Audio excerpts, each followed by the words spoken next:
Bien, bonjour à tous.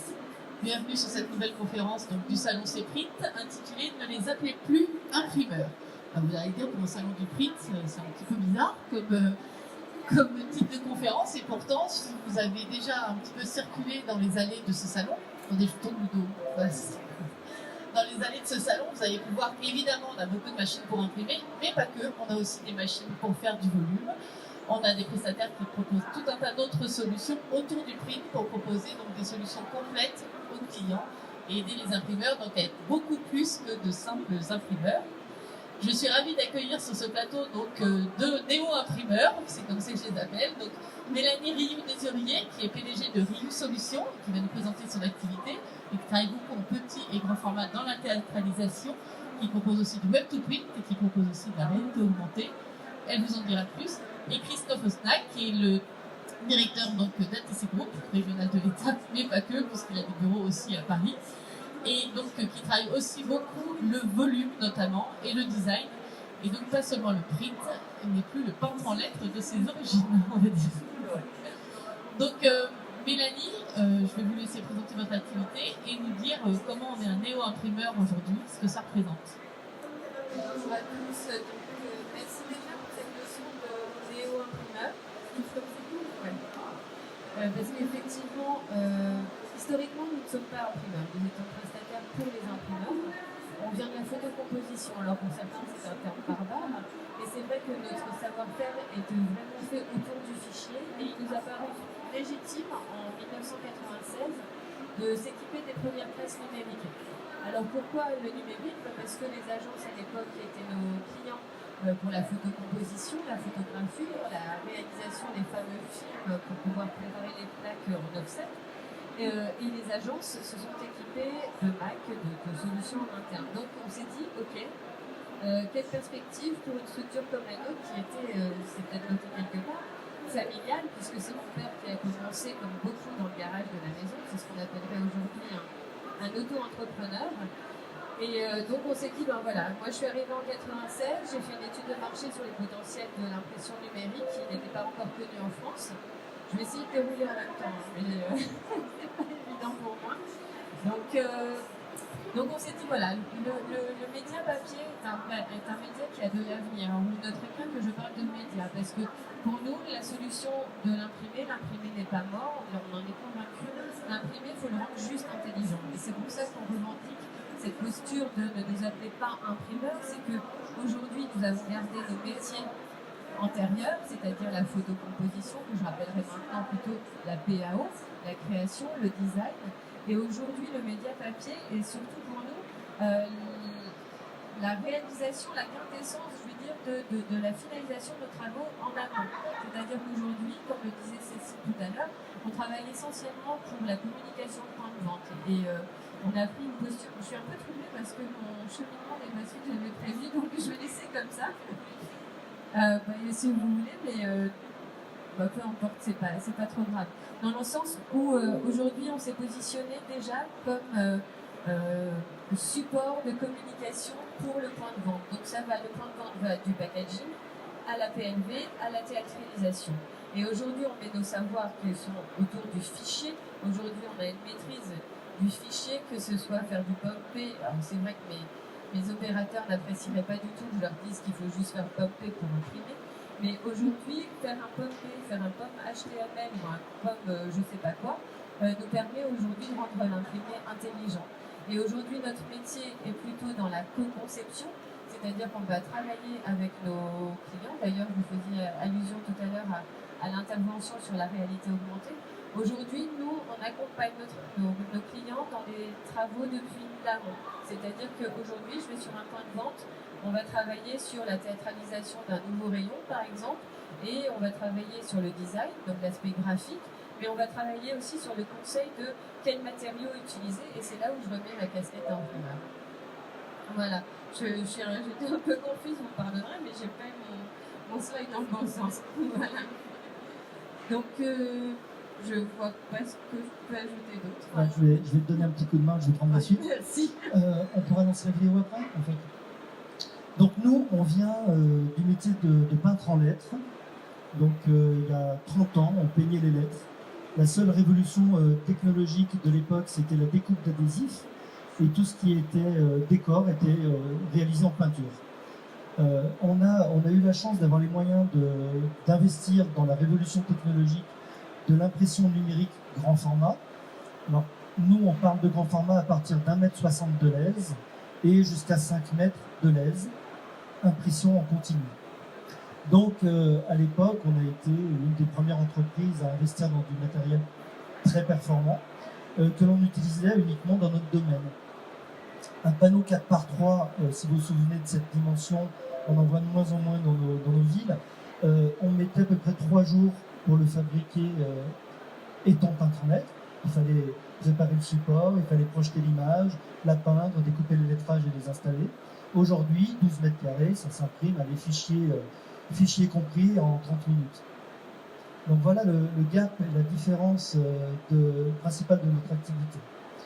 Donc on a pendant des années surfé sur l'innovation de nos machines. Commercialement, c'était relativement simple. Il suffisait d'aller voir un client et puis lui dire voilà, on vient d'investir dans ce type de matériel, et les commandes arrivaient toutes seules. Et puis ce matériel, c'était vraiment ça, ce matériel étant de plus en plus abordable au niveau coût, mais aussi au niveau technologique et technique, il a commencé à être installé chez différents imprimeurs. Alors on a des sérigraphes qui se sont lancés dans l'impression numérique en format, mais eux avec une connaissance colorimétrique et industrielle bien plus avancée que nous, puisque la sérigraphie est à la base un métier de production graphique. Je parle uniquement de graphique pour l'instant. Et puis, on a eu des enseignistes aussi qui se sont dit, bah, tiens, au lieu de sous-traiter mon print, je vais peut-être acheter une machine pour imprimer. Et puis, on a eu des reprographes qui faisaient de la photocopie. Vous avez eu une intervention ce matin d'une société lyonnaise qui s'appelle AGG Print, qui est une société de tireuse de plans et de photocopie à 4 au départ, qui aujourd'hui a investi dans du matériel grand format et qui est capable de faire du grand format. Et puis, on a vous aussi, qui ne venez absolument pas du print grand format, mais qui, voyant le marché, a pu investir, et en plus avec votre maîtrise technique de PAO, d'image, de photograveur, c'était très facile pour vous d'avoir une stabilité colorimétrique, etc. Donc on s'est tous retrouvés avec le même matériel. Alors je parle de ça il y a une quinzaine d'années. On s'est tous retrouvés avec le même matériel, capable de faire les mêmes choses. La seule chose qui nous a différenciés, c'était le savoir-faire de l'application finale. Pour moi, peintre en lettres, c'était vachement plus facile de faire des coverings de véhicules. J'en fais depuis 30 ans. Pour le sérigraphe, c'était beaucoup plus facile de faire des très grandes séries. Il en fait depuis 40 ans. Pour le reprographe, c'était peut-être plus facile de tirer un stand ou un pop-up déroulant sur des moyens formats, parce qu'il avait la clientèle déjà intéressée par ce genre d'utilisation. Donc voilà. Et puis, à force de se côtoyer, de faire des tests, et ben on s'est tous retrouvés à faire la même chose. Donc là, ça devient un petit peu plus compliqué. Il y a que mon client enseigniste qui me commandait des adhésifs, mais il m'en commande plus. Et puis, il commence à aller chez mes clients. Mon copain reprographe, Lips, par exemple, qui était très connu sur Lyon, ben, il ne passe plus de commandes de panneaux, parce qu'il les imprime lui-même, etc., etc. Et puis, allez, on en rajoute un petit peu, avec l'évolution qu'on peut voir sur le C-Print aujourd'hui, et depuis 7 ans, et sur d'autres salons, depuis même plus longtemps, eh bien, il y a des nouveaux acteurs. Ça, j'en ai pas parlé. Il y a des gens aujourd'hui qui ont envie de créer leur propre entreprise et d'investir dans le numérique grand format. Aujourd'hui, une machine d'impression numérique HP qui est derrière nous, là, ça vaut 20 000 €. Avec 20, allez, 30 avec l'ordinateur et la formation, on est capable d'imprimer à 40 mètres carrés heure sur des qualités en 1400 dpi, donc irréprochables. Et ces tirages, on peut les installer où on veut. On peut les coller. Donc on peut les coller sur des véhicules. On peut les coller sur des vitrines. On peut faire de la décoration d'intérieur. Tout ça pour dire qu'aujourd'hui, on ne sait pas exactement le nombre, mais on estime entre 5 et 7 000 imprimeurs numériques en France. Voilà. Donc ça, c'est le constat. Donc moi, j'ai... Si je peux me permettre aussi, c'est que la différence entre les personnes qui ne vendent que de l'imprimé ne vendent pas une solution. Je pense que, et c'est pour ça que nous, on s'appelle Renew Solution, c'est qu'on apporte des solutions. C'est pas juste mettre de l'encre sur un support, c'est apporter effectivement une solution. Et c'est le choix que vous avez fait aussi en accompagnant les clients. Alors, moi, je revendique le fait d'être imprimeur. Mais pas que. Mais pas que. Alors, imprimeur, pour pouvoir dire à mon client, ne vous inquiétez pas, ce que vous allez recevoir, c'est parfait. C'est parfait en termes de qualité, c'est parfait en termes d'utilisation. Vous vous adressez à un professionnel. Mais je ne fais pas qu'imprimer. Alors, première notion, ça a été vraiment d'évoluer au niveau du service. De se dire, on va aller un peu plus loin que le fait d'imprimer, on va aussi vous l'installer. Et puis, on va aussi vous le désinstaller. Et puis, on va aussi vous conseiller sur le produit à utiliser pour avoir des rendus différents. Là, on a aussi la chance, l'énorme chance d'avoir des entreprises comme Lexis, fabricants de vinyles adhésifs, comme Horizon Numérique, comme Swissculprint, etc. Et puis des fabricants de matériaux qui vont nous proposer des choses totalement innovantes. Aujourd'hui, on veut faire une tapisserie grainée, et il suffit d'aller acheter de la tapisserie, de l'imprimer, elle sera parfaite. Donc on a énormément de produits différents. Mais je reprends un petit peu le même discours, c'est quand on est les premiers à proposer, c'est très bien, mais on se fait vite rattraper parce que tout le monde, avec sa petite HP, sa petite Epson, est capable d'imprimer de la tapisserie ou de l'adhésif grainé, donc de faire le même produit. Donc là, il y a une notion où il faut se remettre un petit peu en question, et nous avons pris le choix et la stratégie d'entrer en amont chez le client et de proposer de la créativité. Et c'est grâce à ce choix que l'on a pu positionner notre entreprise. Déjà, vous allez pouvoir ATC autorise toute créativité. Ça ne veut pas du tout dire ça à la base. ATC, c'est les trois associés de départ, Osnac, Tison et Combe, donc ATC Group. Mais aujourd'hui, ATC, c'est autorise toute créativité. Ça veut dire que l'on va utiliser toutes nos compétences de notre savoir-faire de peintre en lettres, et on a la chance, je vous disais, de vivre ce métier depuis 30 ans, et de les sublimer au maximum grâce à notre savoir-faire, et de pouvoir proposer des créations réalisables, mais extrêmement différentes qu'un simple... Alors, je ne vais pas parler d'imprimeur, parce que je n'aime pas dire simple imprimeur, mais qu'un simple revendeur, ou même uniquement créatif, ou imprimeur en chambre, je peux le dire très fort même, imprimeur en chambre n'est pas capable de le proposer. Et c'est là qu'on va faire la différence. Je vais vous montrer un tout petit film, qui est très court, qui doit durer 1 minute 30. Il n'y a rien d'extraordinaire. Je veux juste vous le commenter un tout petit peu avant de le voir. Vous allez avoir un marquage au sol. C'est un sticker, ce sont des bandes découpées qui sont posées au sol, avec bien sûr, on a une protection antidérapante. Ensuite, on va voir des panneaux, très simples. Ensuite, on va voir un adhésif détouré collé sur un mur.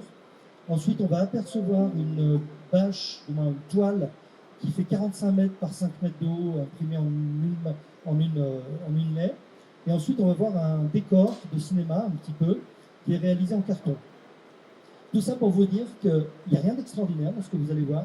C'est juste l'utilisation finale du produit qui fait que c'est exceptionnel. Juste avant, je voulais revenir sur le côté, tu as dit qu'on voulait être plus créatif, c'est-à-dire sur la création, donc vous avez aussi une équipe de designers en interne. Ouais, je voulais pas trop vendre ma boîte.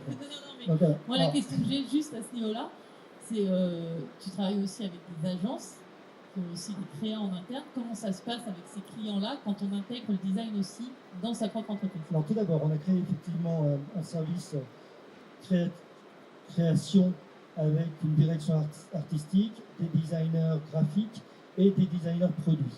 Et on se vend tant que tel. Alors, pour répondre à ta question, Cécile, c'est très simple. Les créatifs, les agences de com sont extrêmement intéressés de s'adresser à des professionnels qui sont capables de mettre en œuvre leur réalisation. C'est pas une concurrence pour vous. C'est absolument pas une concurrence, c'est justement un apport technique très très important. Et nous, on est assez bien élevés aussi pour ne pas trop les concurrencer non plus. Mais on garde une très très bonne relation avec eux. La chose aussi, c'est que les choses ont évolué. C'est-à-dire que moi, je viens d'agence. Et aujourd'hui, il y a le métier de chef de fab qui n'existe plus quasiment. Aujourd'hui, nos interlocuteurs, et c'est pour ça qu'il faut proposer des solutions et des produits plutôt qu'une technologie, moi, ça a été un prérequis dès le départ. C'est qu'aujourd'hui, tout le monde sait imprimer, tout le monde sait utiliser un bon média, utiliser la bonne encre, etc. Tout le monde sait le faire. Aujourd'hui, la différence, c'est qu'il n'y a plus de chef de fab, il n'y a plus des gens, on a affaire à des cabinets de fabrication qui sont des acheteurs, qui vont chercher le prix derrière la virgule. Donc aujourd'hui, nous, notre positionnement, c'est vraiment d'accompagner et de proposer le bon produit pour le bon usage. Et aujourd'hui, je défie quiconque en agence de dire ça sera fait en offset, ça sera fait en Helio, etc. On est là aussi pour bien orienter nos clients par rapport à l'utilisation du support ou de la technologie. Pardon. Non, et justement, vous êtes identifié comme tel, puisque on dit ne les appelez plus imprimeurs, c'est simple, c'est justement ce titre a été donné, puisque beaucoup de designers ou de créatifs qui sont sur ce salon cherchent aussi des prestataires à les identifier et disent non, moi je ne veux pas d'imprimeur, je veux un one-stop shopping. En fait, il faut quelqu'un qui est capable de créer, gérer un fichier grand format, l'imprimer, l'installer, le déposer, l'encycler, enfin voilà. Oui, mais dans un cas comme ça, on ressemble à tout le monde. Parce que c'est facile d'acheter une affiche n'importe où, à n'importe quel prix. Elle sera toujours très bien imprimée, mais ce ne sera qu'une affiche. Et maintenant, on n'a plus besoin que d'une affiche, on a besoin d'autre chose. Oui, mais justement, comment vous vous faites savoir que vous faites ça, vous, et que vous n'êtes pas comme tout le monde?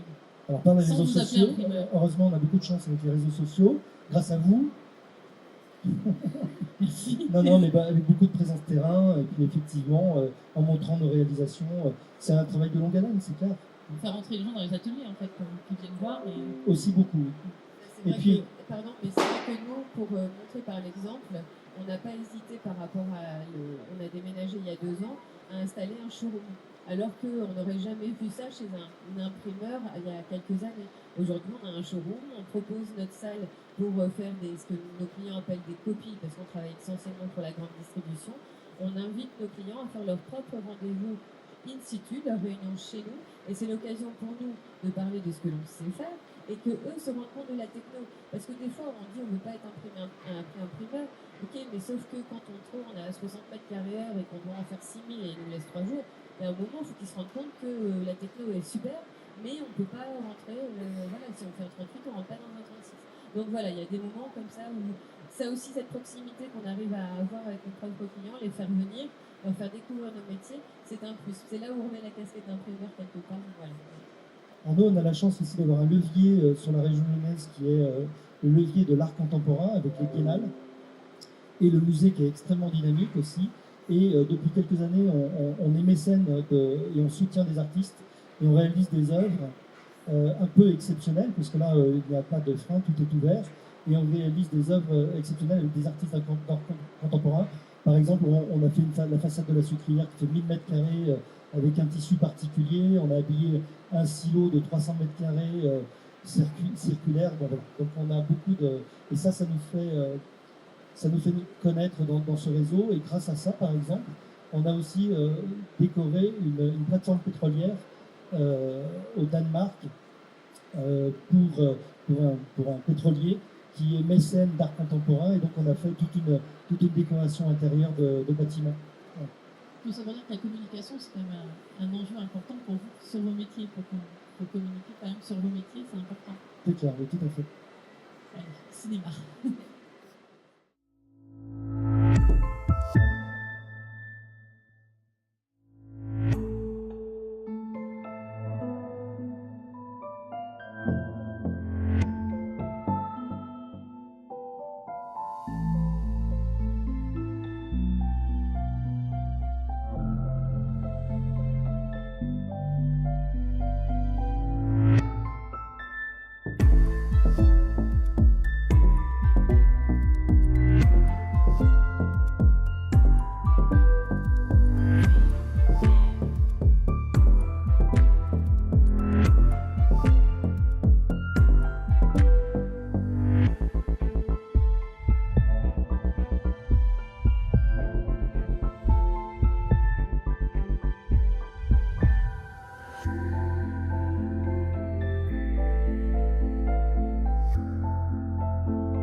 J'aime beaucoup cet exemple parce qu'on l'a réalisé il y a, je crois, 2 ans maintenant. Dans un bâtiment qui fait 10 000 mètres carrés, on a dû mettre 300 mètres carrés d'adhésif. Et c'est uniquement des bandes, vous avez pu le voir par exemple, au sol, bon, il y avait des murs décorés, il y avait les produits dont je vous parlais tout à l'heure, mais c'est l'utilisation complètement différente des produits du quotidien. Et bien sûr, alors, je voulais parler aussi d'une chose par rapport à ça, ce qui est très important, c'est qu'aujourd'hui, alors tu disais tout à l'heure qu'il n'y avait plus effectivement de chefs de fab, mais il y a des imprimeurs en chambre et puis des plateformes. D'accord ?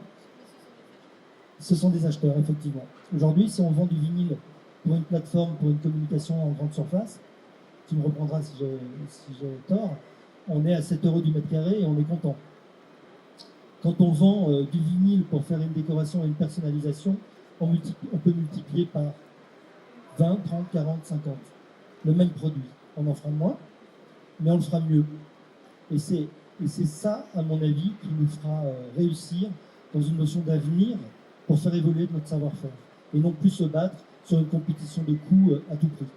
Alors, je voulais juste rebondir sur la grande distribution parce que, Mélanie, vous êtes experte sur ces secteurs-là et vous arrivez donc à dégager des marges et pas vendre simplement 7 € du mètre carré. Et vous, votre solution, donc on a vu Christophe, il détourne les produits, il les utilise autrement, il les magnifie, il fait du volume aussi. Vous allez voir des œufs en rebord un petit peu partout, vous en voyez juste là. Donc ça, c'est sur le volume. Mais sur la grande distribution, vous avez une autre approche. Le web to print, la réalité augmentée, on en parlera cet après-midi sur une autre conférence. Mais c'est un autre moyen aussi, quand on est imprimeur et plus, de fidéliser et de faire de la marge finalement avec des clients qui tirent les coûts, sauf quand il y a de la valeur ajoutée. C'est essentiellement ça. Et c'est vrai qu'en 2010, quand j'ai racheté l'entreprise, à mes parents, j'ai décidé d'avoir un positionnement très très clair. C'est-à-dire que j'ai même utilisé les codes de la grande distribution en parlant de business unit. C'est-à-dire qu'on a vraiment identifié notre offre en 4 business units que sont la création, l'impression, le merchandising et le multicanal. D'ailleurs, j'ouvre une petite parenthèse, c'est que je suis tellement persuadée que l'imprimé n'est pas mort et que le multicanal fait partie de la vie de l'imprimé. On a créé en début d'année une nouvelle agence de communication multicanal qui s'appelle Papers, un hommage à ce grand marketeur américain qui a le premier dans les années 90 mis en avant la notion de one-to-one. Et donc là, je rebondis ce que vous disiez à l'instant, c'est qu'aujourd'hui, nous, on met des solutions en web-to-print parce que je suis convaincue que l'imprimer mieux a encore de l'avenir. L'imprimer mieux, c'est quoi? C'est de conseiller les bons supports pour les bons usages, c'est d'imprimer la bonne quantité pour un bon usage. Donc aujourd'hui, on peut être éthique en ayant une approche effectivement d'arrêter un petit peu ces volumes qu'on imprime juste pour faire du volume ou parce qu'on doit répondre à un prix unitaire, alors on va en imprimer 100 000 alors qu'on en a besoin que de 10 000 et puis c'est surtout qu'on en a peut-être besoin que de 100 si on le personnalise bien. Donc aujourd'hui, effectivement, on essaie d'avoir une démarche assez saine, assez éthique en proposant des solutions, que ce soit le web to print, que ce soit dans l'approche des matériaux et de nos équipements. Aujourd'hui, j'ai beaucoup de fournisseurs exposants ici. Et c'est vrai qu'un de nos critères de choix aussi dans nos systèmes d'impression, c'est aussi l'aspect éco-responsable. Aujourd'hui, on parlait des bureaux de fab, beaucoup nous demandent un petit peu tout ce qui est certification. Donc aujourd'hui, on a la chance, en France, tous les supports sont certifiés. Les encres, la récupération des encres, etc. Tout ça, c'est sain. Et c'est effectivement ce petit plus qui fait la différence. On parlait tout à l'heure... Je vais juste... Je ne veux pas te contredire, hein, attention, je ne me permettrai pas. J'ai lancé une démarche environnementale il y a 10 ans dans mon entreprise, appelée l'éco-attitude. Et puis je suis le premier imprimeur en Europe à avoir acheté une machine avec des encres végétales. Et puis je me suis posé la question d'utiliser des supports moins impactants, donc à base sans PVC, etc. Donc j'étais hyper fier, Donc j'ai vendu ça, ça me permettait de me différencier. Et puis j'ai fait un bilan carbone. Et puis je me suis aperçu que finalement l'encre c'était 0,03% de mon impact environnemental et que mes supports d'impression c'était 1 ou 2% de mon impact environnemental. Donc ça m'a pris une grande claque. Ça m'a mis une grande claque, pardon. Et puis là je me suis dit mais il faut peut-être se remettre en question un petit peu plus loin. Et effectivement le développement durable, ce n'est pas que des produits moins impactants, c'est pas que des encres moins impactantes, c'est aussi est-ce que je prends le train plutôt que l'avion? Quel type de véhicule je prends? Où est-ce que j'achète? Est-ce que j'achète à l'autre bout du monde ou est-ce que j'achète à côté de chez moi, et puis comment je livre et comment je retraite après utilisation. La vraie problématique aujourd'hui, par exemple dans la PLV, c'est le multimatériau et comment je recycle ma PLV. Ça, c'est une vraie problématique. Donc, on m'a traité de greenwasher quand j'ai acheté ma première machine en végétal, mais j'en étais un, en fait, sans le savoir. Mais aujourd'hui, je le suis plus parce que j'ai travaillé 10 ans dessus, mais voilà. Donc, tout ça pour dire que c'est pas uniquement en faisant attention de ce que l'on achète que l'on améliore notre impact. Donc attention à ça aussi. Oui, mais surtout, quand vous voyez, par exemple, on parlait de la distribution, c'est que au tout début d'avoir cette démarche un petit peu, il faut trouver une solution pour qu'un magasin, vous avez des clients qui ont 3 typologies de magasins, par exemple, des grands, des moyens et des petits. Et qu'il y a encore 15 ans, on nous demandait d'imprimer exactement le même volume de support imprimé pour les grands que pour les moyens, que les petits magasins. Il y a une chose qui ne va pas, c'est-à-dire qu'il y a 70%, parce que j'ai travaillé là-dessus, il y a 70% des PLV qui sont foutus à la poubelle avant d'être mis en linéaire. Donc il y a quelque chose à faire, forcément. Donc en fin de compte, plutôt que de soigner le mal par le mal, on s'est dit on ne va pas se tirer une balle dans le pied, on veut continuer à imprimer, mais trouvons une solution. Et cette solution, ça a été la mise en place de solutions web to print. C'est-à-dire que le magasin se connecte, il va chercher la PLV dont il a besoin en fonction de sa gamme, de sa surface, peu importe, et il ne commande que ce dont il a besoin.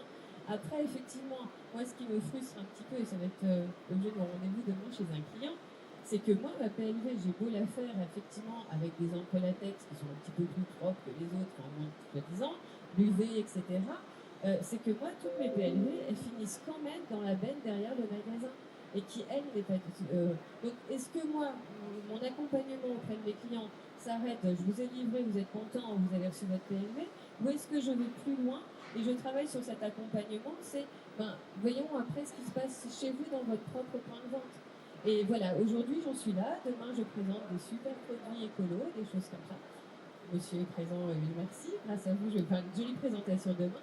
Mais voilà, c'est aujourd'hui, et c'est ce qui est intéressant dans nos métiers, parce que même si on est imprimeur, même si on fait de la création, en fin de compte, on travaille dans tous les milieux et on travaille pour des interlocuteurs différents. On travaille pour l'assurance, comme pour la grande distrie, etc. Nos métiers intrinsèquement restent les mêmes. À nous d'évoluer, de les faire évoluer, de les rendre intelligents, et puis d'être pertinents. Et que, en fin de compte, je pense que l'objectif pour chacun de nous, c'est que notre client ait une réponse, quelles que soient ses attentes. On est devenu imprimeur grand format parce qu'on s'est dit on va peut-être arrêter de contrecoller du papier sur du carton. Donc on a investi dans l'impression grand format. Enfin voilà, c'est juste ne pas savoir dire, éviter de dire non ou se dire voilà, moi je sais pas, mais je vais t'accompagner par un professionnel. Vous savez que ce que l'on fait aujourd'hui, il y a 15 ans c'était pas faisable. Le partage d'expérience d'imprimeur entre guillemets ne se faisait pas. Aujourd'hui ça se fait, merci d'organiser ce genre de choses. Mais c'est vrai que, vous l'avez compris, moi je suis tombée dedans quand j'étais petite. Chacun était dans son précaré, il n'y avait pas de partage d'expérience. Il n'y avait surtout pas, moi quand je fais de l'offset, je ne fais pas d'offset. Moi je travaille avec un imprimeur qui est en face de chez moi et je le dis à mon client. Parce que je lui dis, voilà, je n'ai pas besoin de lui dire que c'est chez un tel ou chez un tel, mais si vous venez au BAT Machine, il n'y a aucun problème, ça ne me pose aucun problème. Et je pense qu'on est dans cette révolution-là, dans cette approche différente de ce que sont les métiers d'imprimerie. Voilà, c'est juste une nouvelle ère. On doit communiquer, on parlait de comment communiquer aujourd'hui.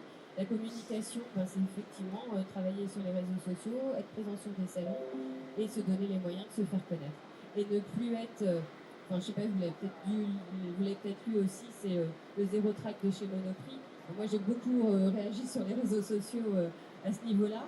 Rendons l'imprimé plus intelligent et vous verrez qu'il y aura toujours des gens dans les supermarchés avec leur tract à la main pour faire leurs courses.